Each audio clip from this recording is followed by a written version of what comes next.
Hello learner, welcome to my channel Jackboard वाला। तो आज हम लोग इसमें बात करने वाले हैं कि वो सभी प्रश्न जो आप लोगों के एग्जाम में हर बार आता है और उसी प्रश्न पर आज हम लोग बात करने वाले हैं। ठीक है, पहला प्रश्न के साथ स्टार्ट करें तो पहला प्रश्न हम लोगों से पूछा जा रहा है कि कल्पना आदर्श क्या है, मतलब यूटोपिया क्या है। तो यहाँ पर बताया जा रहा है कि ऐसे समाज की कल्पना जो इतना आदर्श है कि उसका साकार होना लगभग असंभव होता है। इसको यदि बहुत ही सिंपल शब्द में बात करें तो इसमें हम लोग बोल सकते हैं कि कल्पना आदर्श का मतलब होता है एक इतने अच्छे समाज की कल्पना करना जिसका वास्तव में कभी भी सफल होना असंभव है, उसको हम लोग कहते हैं कल्पना आदर्श या तो फिर यूटोपिया। ठीक है, आगे यदि हम लोग बात करें अगला प्रश्न पर, जो कि हम लोगों को पूछा जा रहा है कि 1815 की वियना संधि के क्या उद्देश्य थे। ये प्रश्न भी आप लोगों का पूछा गया है, बहुत बार पूछा गया है। तो 1815 की वियना संधि के उद्देश्य तो नेपोलियाई युद्धों के दौरान हुए बदलावों को खत्म करना, मतलब नेपोलियन के द्वारा जितने भी नियम और कानून बनाए गए थे, जितने भी बदलाव किए गए थे, उन सभी बदलाव को क्या कर देना, खत्म कर देना, ये समाप्त कर देना। अगला हम लोगों को बोला गया है कि बुर्बो वंश को सत्ता में पुनः बहाल करना। जो बुर्बो राजवंश थे, उन बुर्बो राजवंश को पुनः सत्ता में बहाल करना इसका उद्देश्य था। तो वियना संधि के दो उद्देश्य आप लोगों को एग्जाम में पूछा जाता है, तो पहला और ये दूसरा। ठीक है, आगे बात करें प्रश्न पर, जो हम लोगों को पूछा जाता है कि समूह 77 से क्या तात्पर्य है। ठीक है, तो कह रहे हैं कि 50 और 60 के दशक, मतलब 1950 और 60 के दशक में कह रहा है कि विकासशील देशों को पश्चिमी देशों की अर्थव्यवस्थाओं की तेज प्रगति से कोई लाभ नहीं हुआ, इसलिए उन्होंने अपना एक नया समूह बना लिया जो G77 का नाम से प्रसिद्ध है। यहाँ पर कह रहा है कि 1950 और 60 के दशक में यदि बात करें तो विकासशील देश जो थे उनको पश्चिमी देशों की अर्थव्यवस्था की तेज प्रगति से कोई लाभ नहीं हुआ, मतलब पश्चिमी देशों ने जो तेज विकास किया तो उससे कोई लाभ नहीं हुआ, इसीलिए उन्होंने क्या किया कि अपना एक नया समूह बना लिया जिसका नाम दिया गया G77। एक सिंपल शब्द में बात करें तो G77 जो है 77 देशों का एक समूह है जिसका उद्देश्य था अपने अर्थव्यवस्था को तेज गति प्रदान करना। ठीक है, चलिए अगला प्रश्न जो कि आप लोगों के एग्जाम में बहुत बार आया है कि नहर बस्ती किसे कहा जाता है। यदि हम लोग बात करें नहर बस्ती किसे कहा जाता है तो इन्हें क्यों और कहाँ स्थापित किया गया। तो कह रहा है कि पंजाब की अर्ध रेगिस्तानी परती जमीनों को उपजाऊ बनाने के लिए नहरों का जाल बिछाया गया। यदि हम लोग बात करें पंजाब की अर्ध रेगिस्तानी परती जमीन जो थे उसको उपजाऊ बनाने के लिए नहरों का जाल बिछाया गया और देखते ही देखते बंजर भूमियां नहरी बस्तियों में बदल गई। और यदि हम लोग बात करें तो जहां गेहूं और कपास आदि फसलें खूब होती थी या होने लगी। अब यदि इसको हम लोग बहुत सिंपल शब्द में समझने का प्रयास करें तो देखिए, अंग्रेज जो थे जब पंजाब में पहुंचे तो पंजाब में जाकर के उन्होंने देखा कि ये भूमि बहुत उपजाऊ है, लेकिन सबसे बड़ी समस्या है कि यहाँ पर सिंचाई का।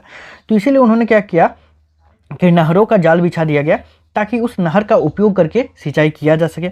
और उसके बाद फिर उस नहर के किनारे किनारे गांव बसाया गया, लोगों को बसाया गया और देखते ही देखते क्या हुआ, वो पूरी तरीके से बस्ती के रूप में परिवर्तित हो गया और इसी को कहा गया नहर बस्ती। ठीक है, चलिए अब आगे यदि बात करें तो जो प्रश्न हम लोगों का पूछा जाता है वो है राष्ट्रवादी संघर्षों में महिलाओं की भूमिका पर टिप्पणी लिखें। तो राष्ट्रवादी संघर्ष में बहुत सारे संसार में महिलाओं ने बहुत महत्वपूर्ण भूमिका अदा की। यदि बात करें राष्ट्रवादी संघर्ष जो हुआ था उसमें महिलाओं ने क्या किया था, अपना बहुत अहम भूमिका निभाया था।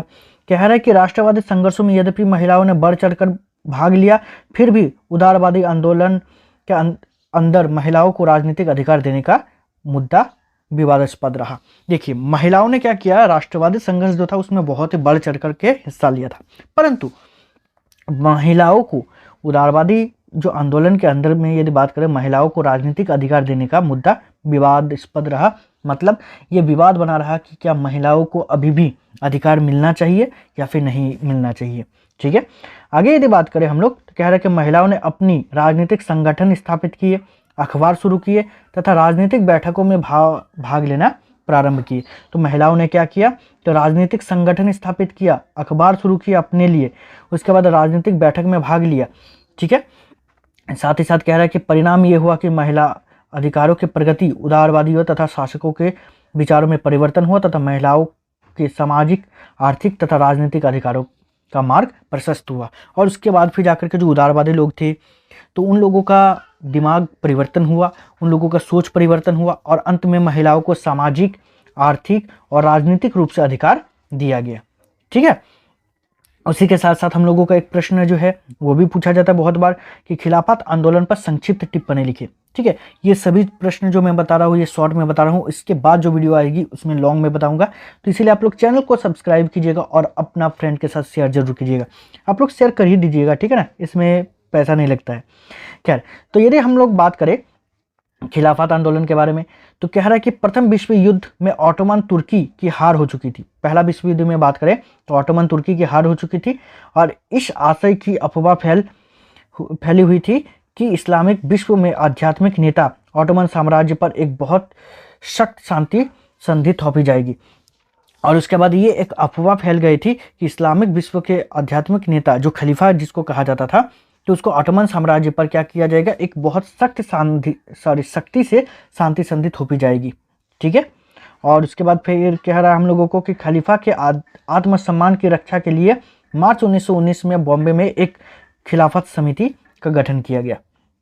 उसी के साथ कह रहा है कि मोहम्मद अली और शौकत अली, जिसको अली बंधु के नाम से जाना जाता है, तो मोहम्मद अली और शौकत अली बंधु के साथ कई युवा मुस्लिम नेताओं ने इस मुद्दे पर संयुक्त जन कार्रवाई की संभावना तलाशने के लिए महात्मा गांधी के साथ वार्तालाप की।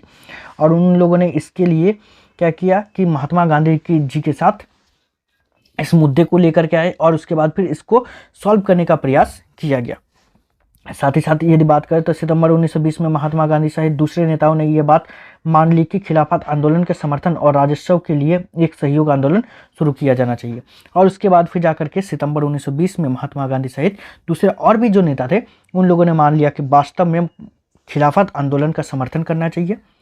समर्थन इसलिए करना चाहते थे वो लोग क्योंकि ये सभी जो है, यदि ऑटोमन साम्राज्य पर बात करें तो उस पर भी अंग्रेजों ने ही कब्जा किया था और भारत में भी, और इसी के विरोध के लिए जो है ये सब किया गया था।